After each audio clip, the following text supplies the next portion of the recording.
10 years have passed since the end of the Pacific War. Meanwhile, the superpowers of the world have begun defining their spheres of influence in what will later become known as the Cold War. The world's nations are game pieces in a struggle for political dominance, and as a result, the superpowers began to spread their influence to new and unexplored endeavors. It was clear that humankind was on the brink of journeying to unknown places. Yes, that is correct. We must win this war. Then there was Dr. Dragnet, a scientist from one of the defeated nations. Gilbert, a robot he had developed for exploring the moon, was to be launched into space. Likewise, the giant missile that originally carried Tetsujin to Japan was converted into a space rocket.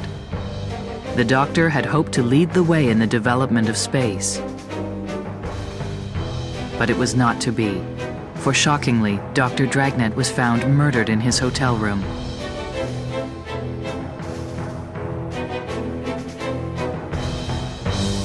Intent on solving this crime, Shotaro and the others had only a single lead to go on.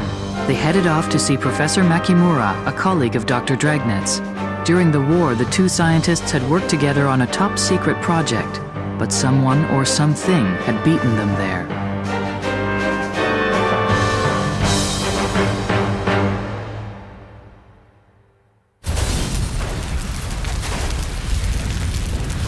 Who's that?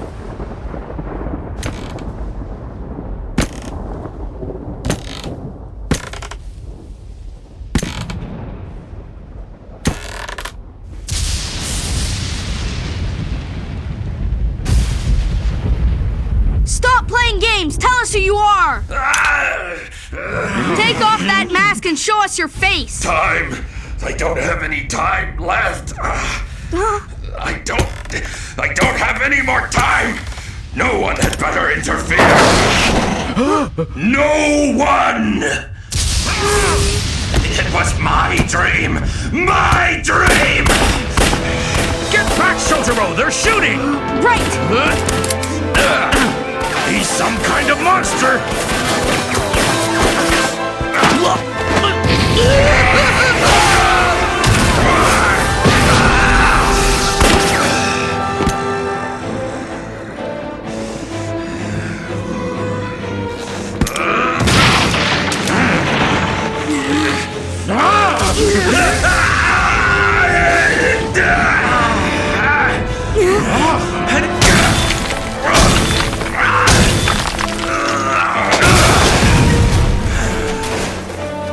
He's making a run for it! Wait! Shotaro, no! Hold it, you! That worked well. Here's another one!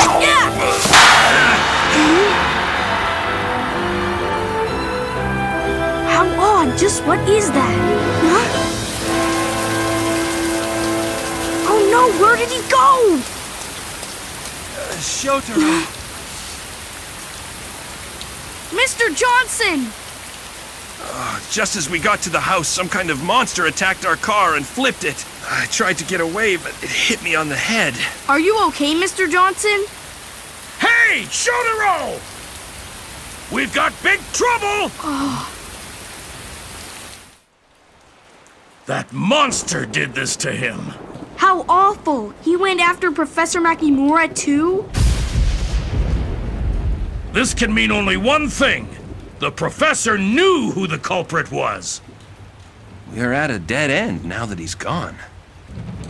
Not yet. I think we may have found another lead. What? Yes, look! Can you see what he wrote right there?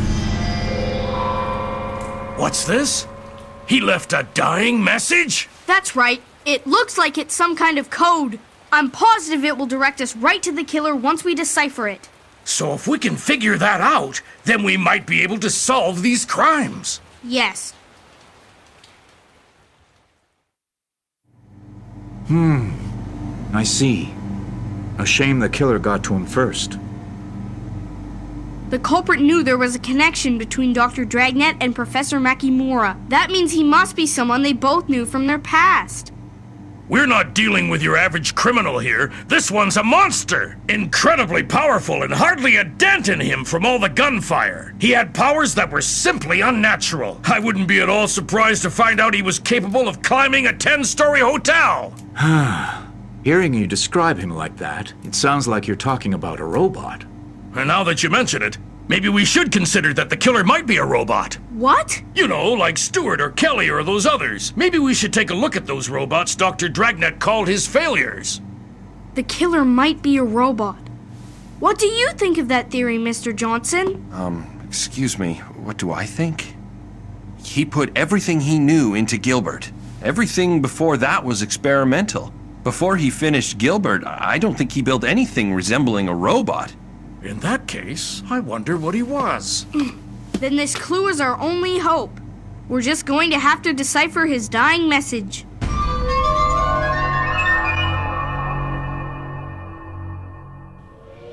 No, nothing here either. Nothing in the Y's, E's, or W's.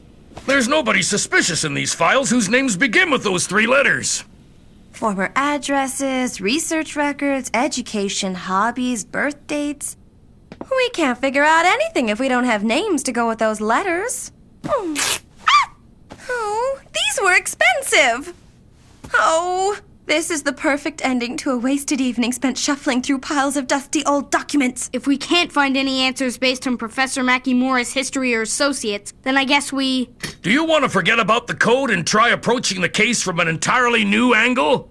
No, not yet. There must be something. There has to be an answer somewhere, I'm certain.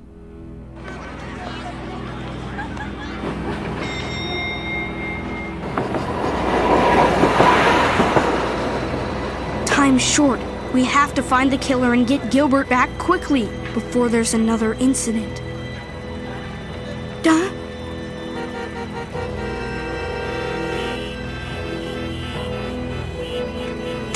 Those letters! Tetsujin! Oh, I see. That must be the letter Y from the code. Yes, that tree is actually an old signpost made out of solid steel. I thought there was something strange about it when I was chasing the killer. So where are we going to find the E and the W? You said something about how news was the answer. Oh, Chief, haven't you figured it out yet? Huh? It's an acronym for compass directions. It's in English. East, west, north, south. Some people say the term news comes from the first letters of those words. So, E6 means 6 steps to the east from this point. And W5 means 5 steps back from there toward the west. That's what I think it means, so right about here.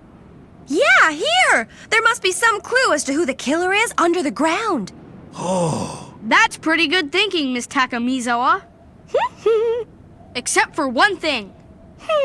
If that was the case, instead of making us go back and forth, he would have just written E1, and we would have gone 1 step to the east.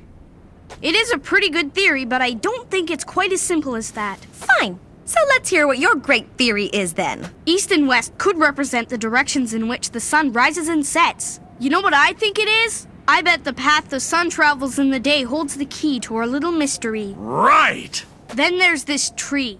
There must be something significant about the fact that he planted a steel tree in this exact spot.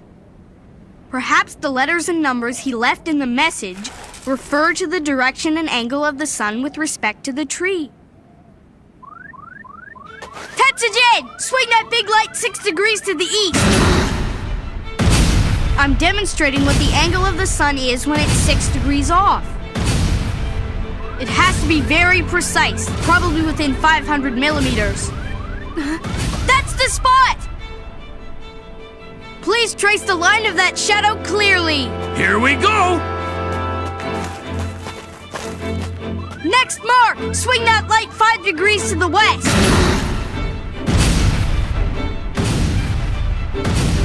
That's it! Mark where the shadows touch.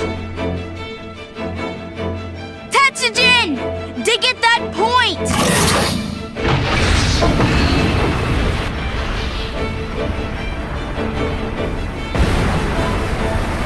Oh, there is something in there!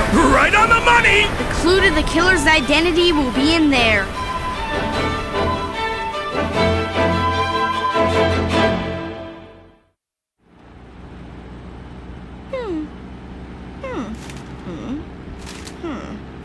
What's the matter?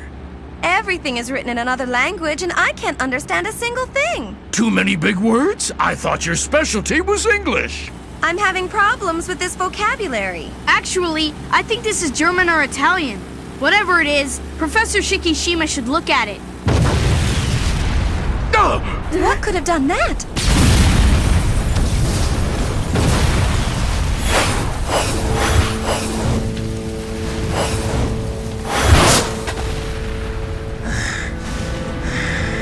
Tetsujin, go!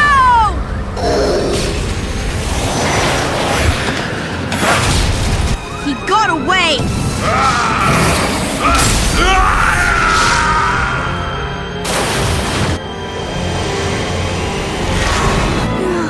No! He's gonna get away! Hurry it up, man! It's imperative that you put out these fires before it spreads! Professor Shikishima! I'm glad you're okay! Shotaro, Chief Otsuka. We almost had the killer, but he was too fast. He got away from us. I think he might be after the rocket after all. Maybe.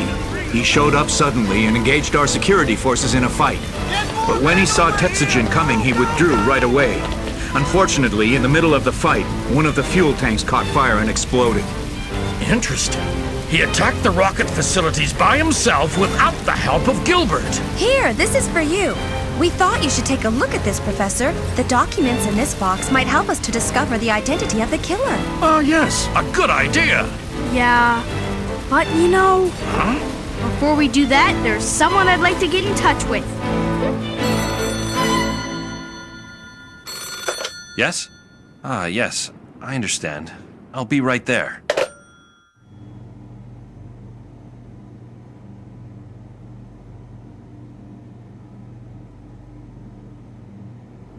I'm sorry, Mr. Johnson. I know it's late. It's all right.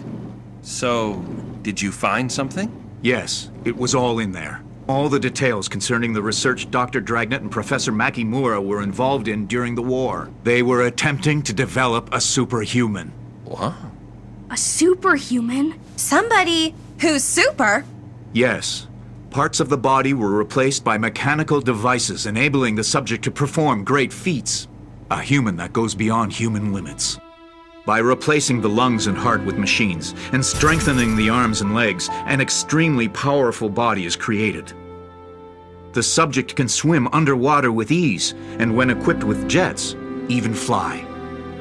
That was the type of human the doctor and professor were trying to create.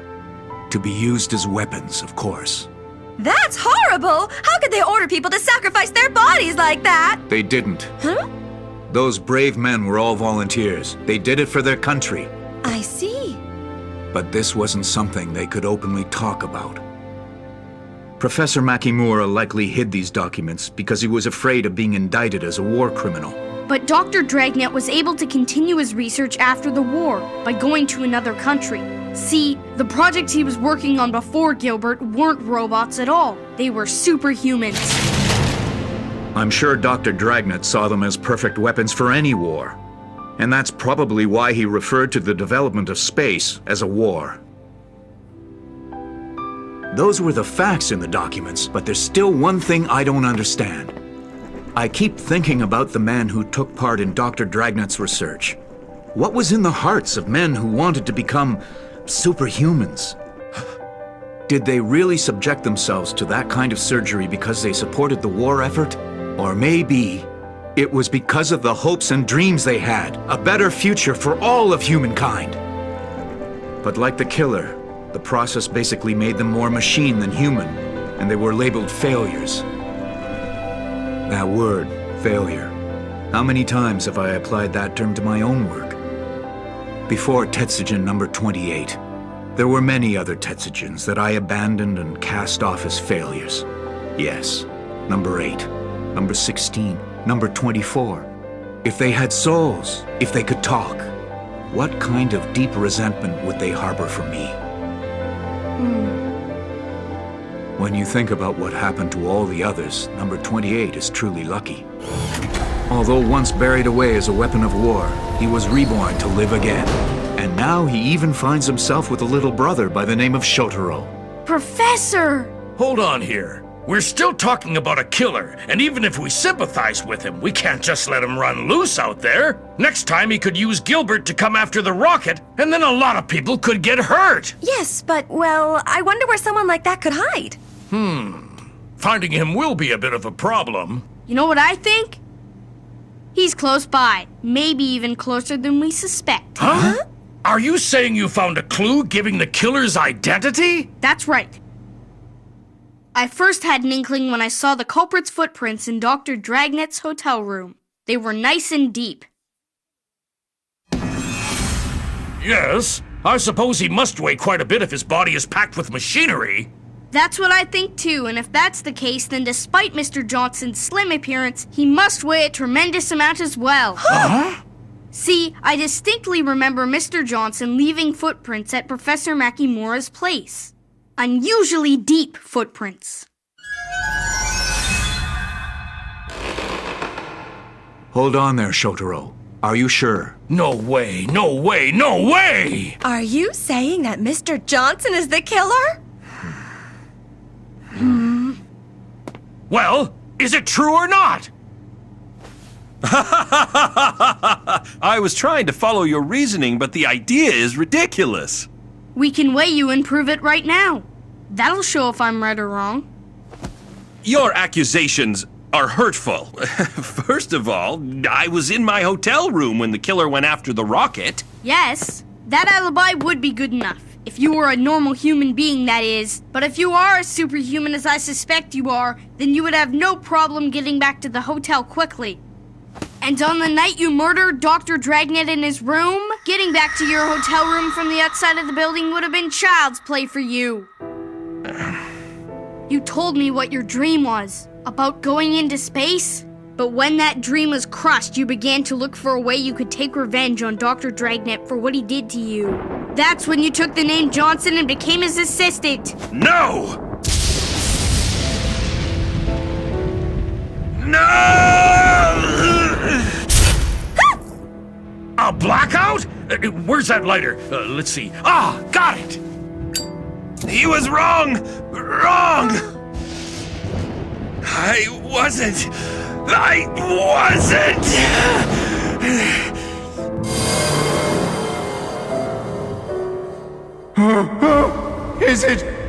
Is it really you?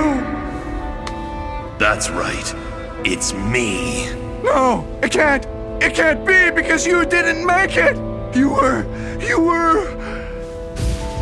one of the failures. When I finished, you didn't move. I tried, but you didn't move. I had no other choice. You were wrong. Wrong. No, you were You're wrong. You're wrong. I am not a failure!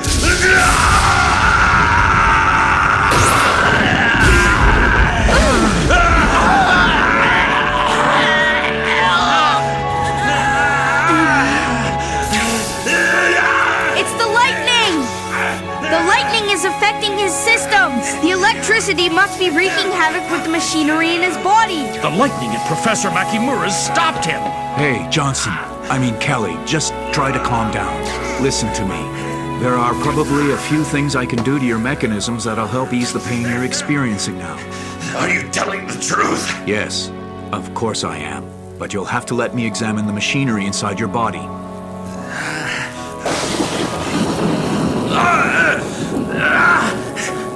No, there's not enough time for that! Not enough time! The rocket! He's definitely going for the rocket! Right!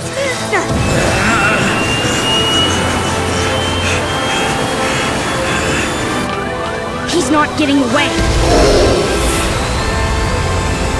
Don't interfere! Tetsujin! Now get him before he gets up! Got it!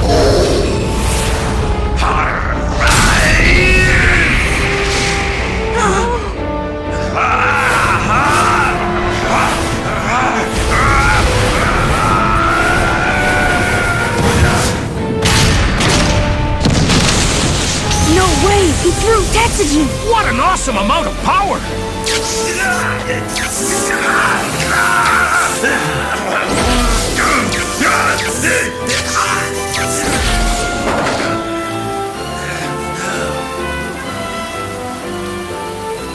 No, not yet.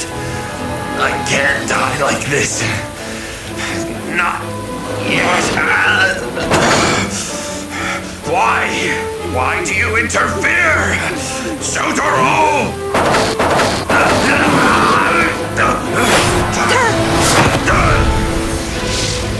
Professor Shikishima! What do you think you're doing? Shikishima, you're going to help me.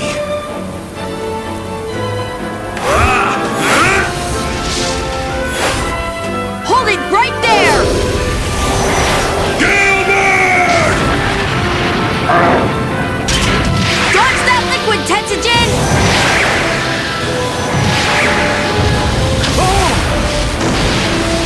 Ah! Watch out!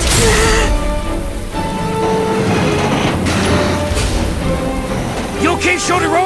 Don't worry, Chief. I'm fine. But what about Professor Shikishima?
Next time, the end of Superhuman Kelly.